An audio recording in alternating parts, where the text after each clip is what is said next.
Have you ever wanted to look into retro games but aren't sure where to begin? Do you ever wonder which classic games stand the test of time and which ones don't hold up? These are some questions that have been bothering me for a while now, and I think it's about time to do something about it. So I'm going through gaming's history one game at a time to try to find the best games of all time. Welcome to the Gaming Archaeologist.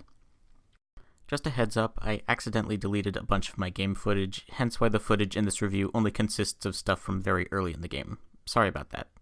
Anyways, I was not a fan of the original Metroid, but I could see the potential in it, as it had some good ideas. Super Metroid is those good ideas fully realized and brought to life, providing a truly excellent and unforgettable experience. Super Metroid is often considered to be one of the greatest games of all time, and yeah, it is. It's got finely tuned gameplay, a vast world, intriguing environments, a gripping atmosphere. In terms of overall design, it's probably the best game for the SNES I've reviewed so far. But just praising it would be rather boring. So for this review, I'm going to play devil's advocate and talk about the handful of things I didn't like. The biggest problem with Super Metroid is that it doesn't give the player any direct feedback.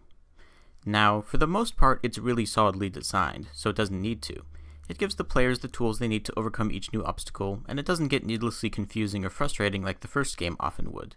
But it would have been nice if there was an option for when players aren't sure of how to proceed, because sometimes the way forward consists of one hidden opening that's very easy to miss, and if you don't find it, you'll end up going all over the rest of the map trying in vain to figure out where you need to go next. I don't know, maybe the game should have had an option where you go back to your ship, and it would tell you which area you should look in, so you only have to comb one part of the map rather than wander aimlessly around in circles. There are also some items that are a little awkward to use, like the grappling hook.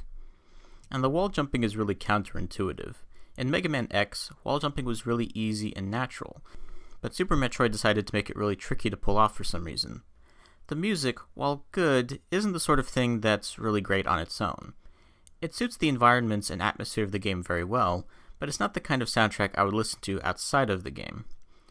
But most of the game's flaws are fairly nitpicky, and it more than makes up for them with everything else. So, does it hold up? Obviously, yes. It's actually pretty amazing just how well it holds up. This is the kind of timeless classic that deserves to be played, and I cannot recommend it more. My final score for Super Metroid is a 9 out of 10. I can't say I'm quite as enamored with Super Metroid as some people, but I did really enjoy it, and it makes me look forward to when I eventually get around to playing and reviewing Metroid Prime, as I hear that's also really good. So, what do you think? Have you played Super Metroid? Are there any SNES games you'd like me to review? Whatever your thoughts, be sure to let me know in the comments below. The next game I'll be going over is Super Castlevania. Thank you for watching, and I will see you in the next one.